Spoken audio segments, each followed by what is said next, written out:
La gouvernance des données, pendant longtemps, on l'a vue comme une contrainte. Aujourd'hui, elle est devenue un véritable levier stratégique. On va donc analyser ensemble les approches très concrètes de 4 entreprises, Doctolib, Etam, Nickel et Engie, pour voir ce qu'on peut en tirer comme facteur clé de succès.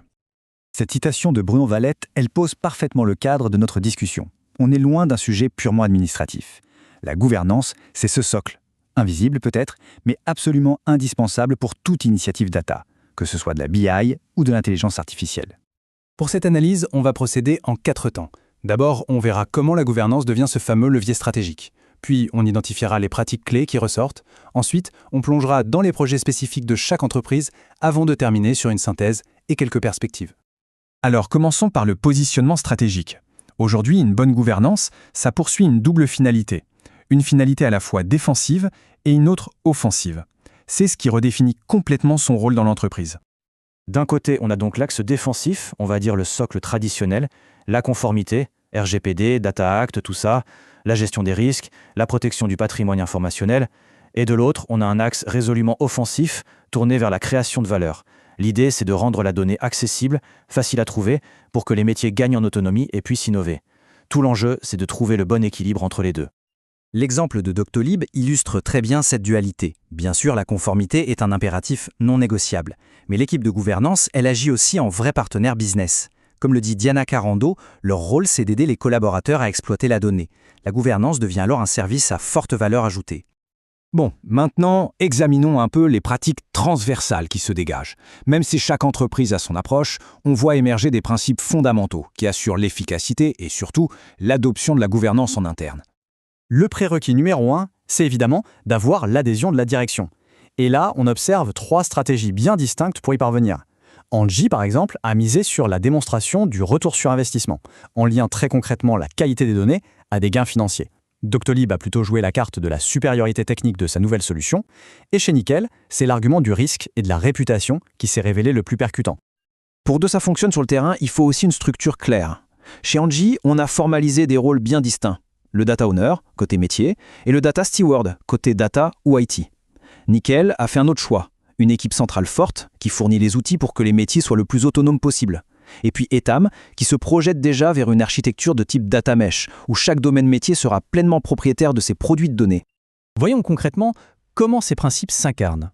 C'est à travers les projets que la gouvernance prend vraiment corps, avec des actions et des résultats tangibles. Chez Doctolib, le projet phare, ça a été le changement de leur catalogue de données. L'objectif était très clair. On passe d'un outil qui était sous-utilisé à une solution qui favorise l'adoption et l'autonomie. C'est l'incarnation même de leur dimension offensive. La migration a été menée de façon très méthodique. Tout a commencé par un Proof of Concept, un TOC, qui a impliqué des testeurs de tous les départements, pas seulement des équipes data. Ensuite, phase de migration technique et contractuelle, bien sûr. Et enfin, un déploiement massif, soutenu par une vraie campagne de communication interne pour s'assurer que l'outil soit adopté. Et le résultat est là. Le nombre d'utilisateurs actifs mensuels est passé de moins de 100 à 330 en moyenne. Cet investissement a donc vraiment servi de catalyseur à leur stratégie de gouvernance offensive. La donnée est devenue plus accessible et plus compréhensible pour tout le monde. Passons au groupe Etam. Là, l'objectif est de bâtir une infrastructure qui qualifie de moderne, scalable et fiable. Et pour y arriver, la qualité des données, c'est le pilier central. C'est essentiel pour affiner la connaissance client et bien sûr pour répondre aux exigences de conformité. Leur approche de la qualité est intéressante car elle se structure en 3 niveaux. D'abord, des contrôles en amont qui bloquent les données aberrantes avant même leur intégration. Ensuite, une fois les données intégrées, des moniteurs basés sur du machine learning détectent les anomalies. Et enfin, on ajoute des vérifications métiers très spécifiques qui sont basées sur l'historique des erreurs déjà rencontrées. Chez Nickel, le contexte est différent. En tant que fintech, les enjeux réglementaires sont particulièrement forts. Leur approche de la gouvernance est donc, avant toute chose, pragmatique.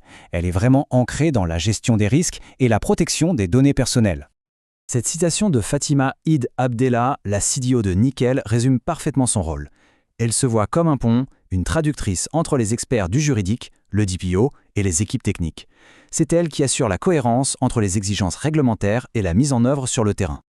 Un bon exemple de ce pragmatisme, c'est leur projet de suppression des données. La méthode est simple et claire. D'abord, identifier le propriétaire de la donnée pour le responsabiliser. Ensuite, définir avec lui les règles de gestion, durée de rétention, date de référence, etc. Et enfin, mettre en œuvre la suppression, en commençant par un processus manuel avant de l'automatiser. Enfin, la démarche d'Engie. Elle est très parlante sur la capacité à transformer la gouvernance, à la sortir de son silo technique pour en faire un enjeu business tangible, notamment en l'appliquant à des fonctions aussi critiques que la finance. Pour convaincre la direction, Thierry Mulot a su parler leur langage, celui de la valeur économique. En se concentrant sur la fiabilisation des données de facturation pour éviter des pertes de revenus, il a pu prouver que non, la gouvernance n'est pas un centre de coûts. C'est un véritable levier de performance. Bon, en conclusion, que peut-on retenir de ces différentes stratégies? L'analyse croisée de ces 4 cas met en lumière des facteurs de succès assez universels, et puis ça dessine aussi un peu les contours de ce que sera la gouvernance de demain. 4 facteurs clés ressortent vraiment. Premièrement, l'ancrage business. Il faut lier la gouvernance à des objectifs mesurables, que ce soit le ROI ou la gestion du risque. Deuxièmement, le pragmatisme. On commence petit, avec des cas d'usage ciblés à fort impact. Troisièmement, une structure humaine claire, avec des rôles et des responsabilités bien définis. Et enfin, l'animation continue, pour faire vivre la culture de la donnée au quotidien. Et pour l'avenir, 2 grandes tendances se profilent.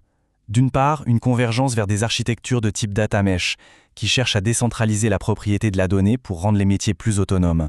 Et d'autre part, l'intégration de l'IA générative, qui amène avec elle son lot de nouveaux défis de gouvernance pour encadrer l'usage et la fiabilité de ces technologies. Ce que ces exemples nous montrent, c'est qu'une gouvernance bien menée, de manière stratégique et pragmatique, devient un réel avantage concurrentiel. La question se pose donc pour chaque organisation, la structure de gouvernance en place est-elle vraiment prête à affronter les défis qui nous attendent ?